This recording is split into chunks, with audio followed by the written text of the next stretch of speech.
Hello, welcome to Module 2 of the DevSecOps Foundation course.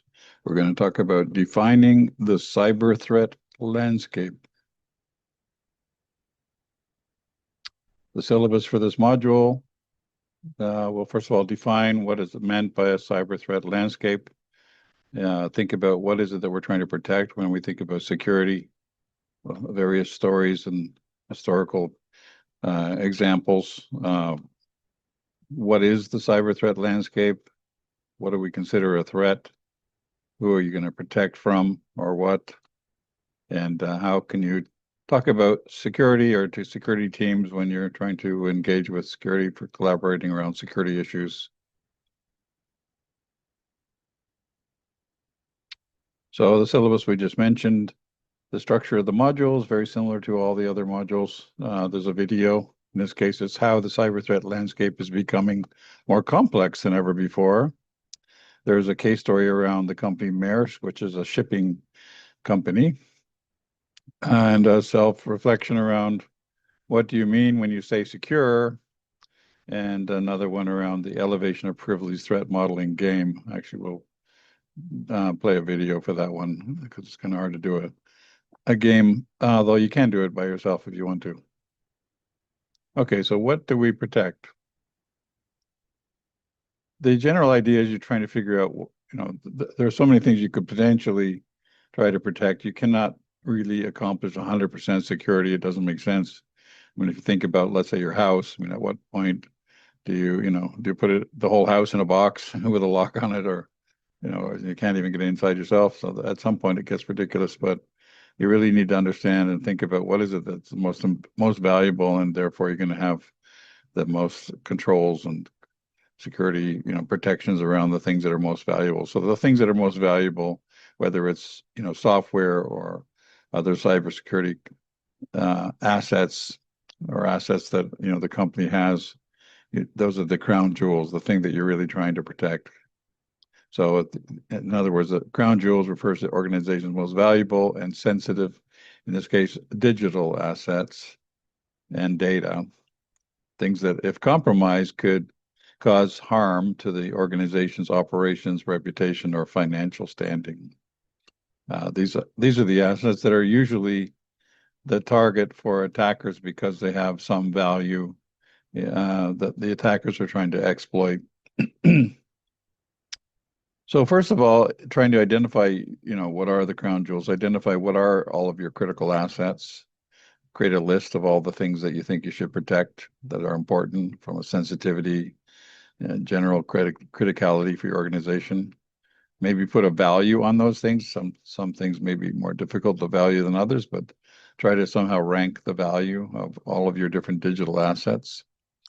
And then those are the things that you're going to really do some analysis around to see how can we understand what are the most likely threats, what's called threat modeling, what are the most likely risks for those particular high valued assets, evaluate the potential threats, and then you can use that information to decide how you're going to defend and protect them.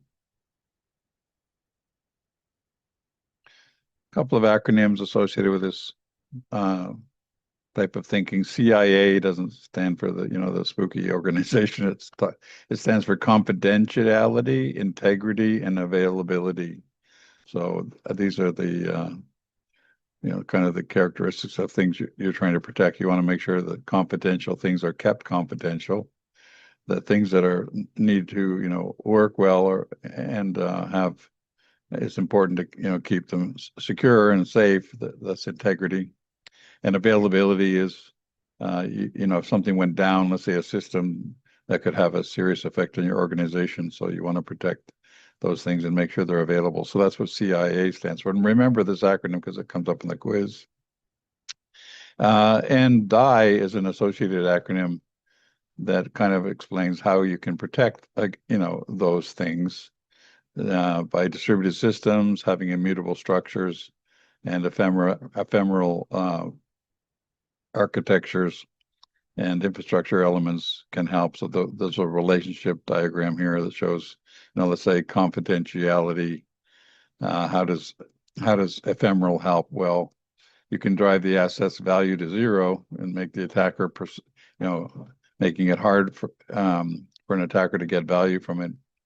And that would reduce the concern for an asset because you can bring up and take down an asset very quickly with the ephemeral nature of ephemeral architectures or elastic infrastructures. Immutable can help with things like integrity, make sure that you can take down something and restore it very quickly. So similar to ephemeral, things like containers. So exploited instances can be reverted to known good ones. You can take down a container under attack and stand up one that is not under attack. So the attackers you're kind of avoiding the attackers in that case. And availability, things like a distributed system architecture. So if you've got something that is not working, maybe you've got a denial of service attack going on where an attacker is flooding one of your systems. But if you have an architecture with some redundancy, then you can just route all the traffic to the others that are not under attack, and that's a good way to defend.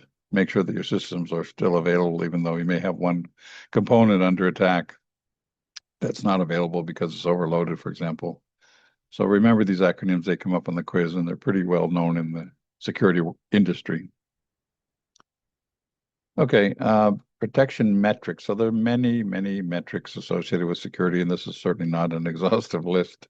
But first of all, you want to have metrics that are associated with your crown jewels. What is it that's important to you? What's the business value? Maybe you've got proprietary software code that's critical, or maybe the algorithms or something. Maybe they're patented, maybe they're not. They're kept as a corporate secret, which quite often is the case. You may have security practices that you don't want to expose. You may have certain employees that you consider particularly important to the organization. So those may be examples of the so-called crown jewels. You want to limit exposure of those assets to attackers, and then understand what are the metrics associated with that. So there are many metrics. The so-called DORA metrics are the four most popular metrics that help you understand the performance of DevOps systems. They're not the only ones, but DevOps deployment frequency, lead time, time to recover, and change failure rate are the four DORA metrics. If you attended the DevOps Foundation class, you would probably already know that. And they also can relate to security. The ability to deploy frequency is an indication of how fast you could, let's say, issue a change to cover a security concern. Lead time also has to do with the speed of being able to respond. Time to recover, if you have a security event, it's very important you can recover quickly. And you certainly don't want security failures happening a lot, so they could be part of what you're measuring with change failure rate. So these are four metrics that are important for measuring overall DevOps performance, but also security. Certainly tie telemetry and data collection to your processes to make sure that you're getting accurate and data in real time as much as possible. So don't just rely on things like tickets or manual efforts to record information. Try to get it from the systems itself, automate the processes to get the reports and metrics. Certainly in the heat of the moment, when you're under a security attack, you don't want to rely on only manual systems. Plus, you want to have the data for auditing purposes later. Yeah, so this is the diagram just as an indication of just how important the DORA metrics are for the higher performance organizations. What they call the elite performers compared to the lower performers doing DevOps. It's remarkable to see 127 times faster lead times, 182 more deployments per year, 8 times lower change failure rate, and more than 2,293 times. That's an interesting number. Faster recovery time for failed deployments. So that's some examples of industry averages from the report from 2024.